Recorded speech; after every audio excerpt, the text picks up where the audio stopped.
Por que se estudar tipologias de RSC?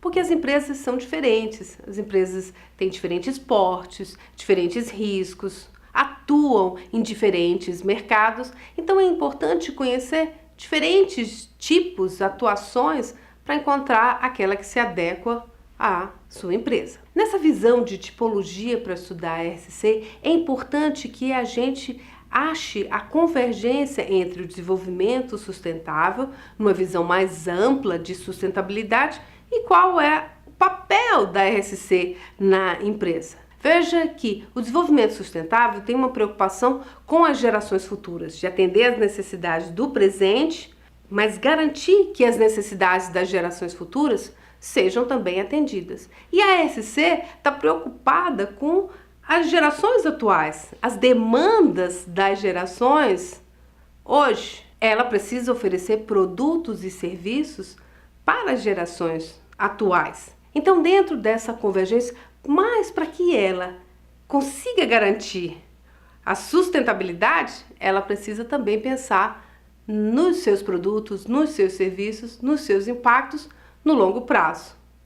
E ter um bom relacionamento com os seus stakeholders. Então, a RSC, dentro de uma visão mais ampla de desenvolvimento sustentável, ela ajuda a construir essa relação empresa-sociedade. Então vamos ver essa convergência entre responsabilidade social corporativa e desenvolvimento sustentável. Neste quadrante, que envolve regulação social e objetividade, observa-se que o desenvolvimento sustentável e a responsabilidade social corporativa em uma função social. Que é isso? Eu tenho a regulação, eu tenho os limites legais e a empresa tem uma visão clara de desempenho. Então ela vai fazer, naquela relação custo-benefício, o que trouxer benefício.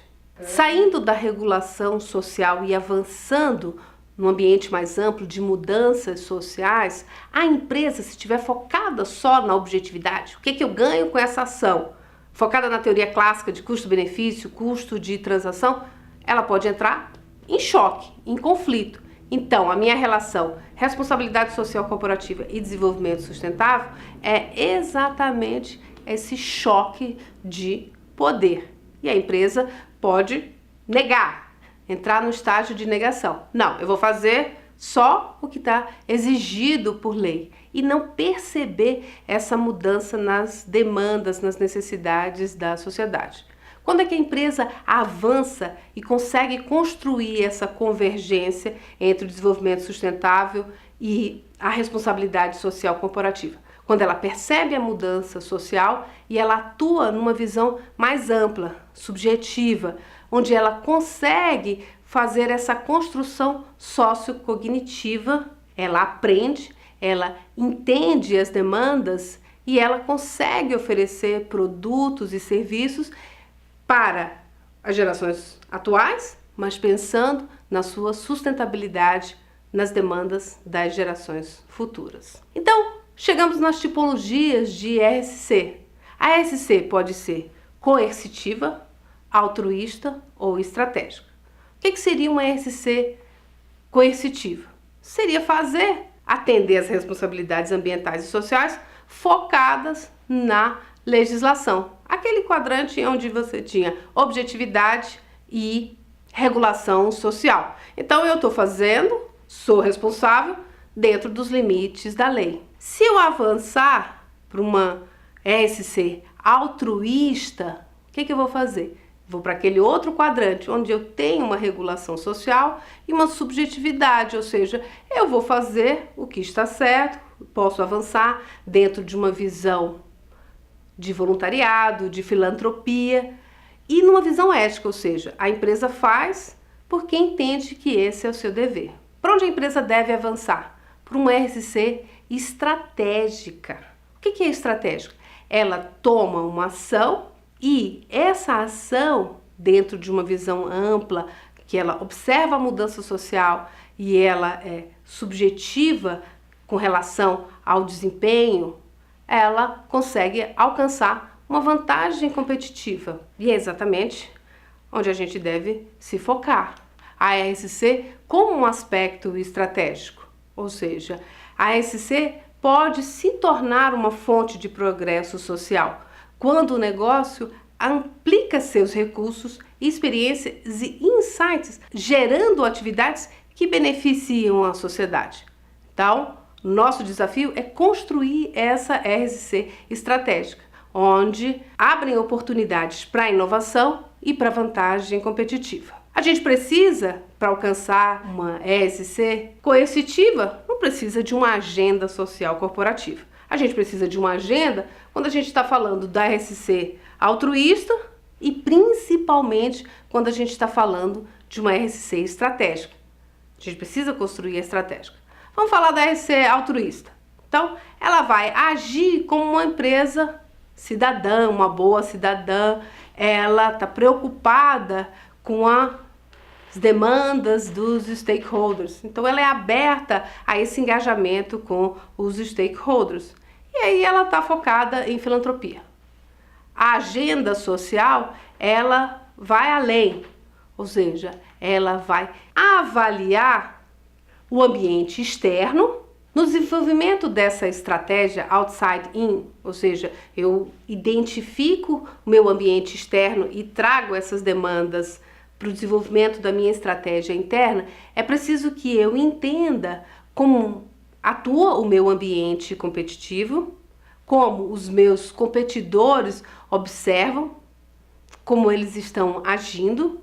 É importante que eu entenda também as condições das demandas locais, ou seja, onde a minha empresa opera. Quais são as demandas locais? As demandas locais, não apenas as demandas legais, mas as demandas da comunidade vizinha. Imagine uma empresa operando num ambiente de extrema pobreza. Como você pode ser um ator rico e poderoso atuando num ambiente de extrema pobreza? Então, são essas demandas locais, essa relação empresa-pobreza, não apenas exploração dos recursos, entender essas demandas e atuar de forma a transformar a realidade social. Para isso, eu preciso identificar as minhas indústrias de apoio, outras empresas que podem interagir comigo, como empresa, e entender os meus recursos, conhecer os meus inputs. Entendendo essa visão do ambiente externo, eu posso modificar os meus processos internos numa visão de RSC e estratégica. O que eu preciso? Eu preciso identificar quais são os meus processos de apoio e quais são os meus processos principais. Então, como é que seriam esses processos de apoio? Nessa transformação, imagine a força de trabalho. Agora a força de trabalho vai se preocupar com os impactos ambientais, ela vai ter que mudar os procedimentos. Para mudar os procedimentos, eu preciso do meu processo de apoio. O RH, por exemplo, não apenas nos treinamentos operacionais, mas também treinamento nos procedimentos operacionais, se preocupando com os impactos ambientais, com a questão de saúde e segurança do trabalhador. A logística não é simplesmente entregar o produto. Eu preciso entregar o produto, mas me preocupando também com relação às minhas emissões de CO2. As emissões ao longo da cadeia.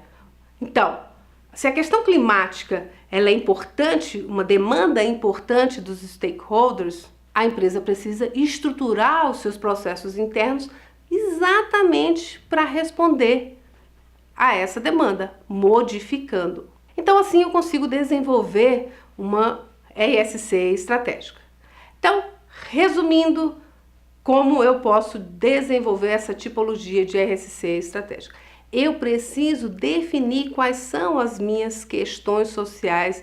Para isso, o meu ambiente externo ter essa identificação de quem são essas demandas. Se eu saio de questões sociais genéricas, eu vou ter uma estratégia genérica. Como é que eu vou modificar os meus processos internos? Então é extremamente importante conhecer essas demandas para que você possa atuar de forma mais eficiente. Então eu preciso entender os impactos na minha cadeia de valor. E eu, como por exemplo, atuar com os meus fornecedores. Imagine uma cadeia de varejo que permite que fornecedores, pequenos fornecedores, que fornecedores da agricultura familiar, que consigam expor os seus produtos. Então, ela está atuando, oferecendo aos clientes produtos diferenciados e proporcionando que outros fornecedores estejam participantes dentro da sua cadeia. A gente está preocupado em desenvolver uma estratégia. Eu falei para vocês do ambiente externo e trazer essas demandas do ambiente externo para modificar os meus processos internos. Então eu preciso escolher as questões sociais. Se eu trabalhar com questões sociais genéricas, então eu desenvolver, por exemplo, uma semana de meio ambiente. Eu estou modificando os meus processos internos, mas eu tenho um baixo impacto na minha cadeia de valor. Agora, se eu for focada nessa cadeia de valor, como por exemplo o programa Caras do Brasil do Pão de Açúcar. Nesse projeto, uma rede de varejo do porte do Pão de Açúcar podia simplesmente trabalhar com grandes fornecedores e estaria oferecendo aos seus clientes os produtos e serviços desejados. Mas nesse projeto ela permite que pequenos fornecedores, pequenas cooperativas, agricultura familiar consiga inserir produtos orgânicos, oferecendo aos seus clientes a possibilidade de contribuir para a melhoria de renda desses pequenos agricultores, dessas cooperativas e também ter um produto diferenciado, único em sua rede de varejo. Então, ela está fazendo uma SC estratégica. Ela identifica as necessidades do ambiente externo. Não existe essa necessidade por produtos diferenciados. Ela observa que os seus competidores não estão tão preocupados, mas ela quer inovar. Então, ela modifica os seus processos internos, identificando e desenvolvendo esses pequenos fornecedores para alcançar a vantagem competitiva, oferecendo aos clientes produtos diferenciados. Eu também posso fazer uma estratégia muito focada no meu produto, como por exemplo, madeira certificada, ou seja, uma empresa de móveis desenvolvendo um produto diferenciado e tendo a madeira certificada, ou seja, ela acompanha toda a sua cadeia de suprimentos para garantir ao cliente um produto tenha o controle dos impactos ambientais. Então, nessa nossa integração negócio e sociedade, a gente tem. A empresa pode fazer uma avaliação dos impactos sociais gerais, pode atuar visando e avaliando melhor os impactos na sua cadeia de valor e avançando, avaliando os impactos dentro de um contexto competitivo. Aí ela faz uma RC estratégica e aí ela alcança vantagem competitiva. Então, o grande desafio qual é? É chegar nessa identificação da vantagem competitiva. Como é que ela desenvolve produtos e processos que vão trazer esse contexto de sustentabilidade para os seus clientes e aí alcançar a vantagem competitiva.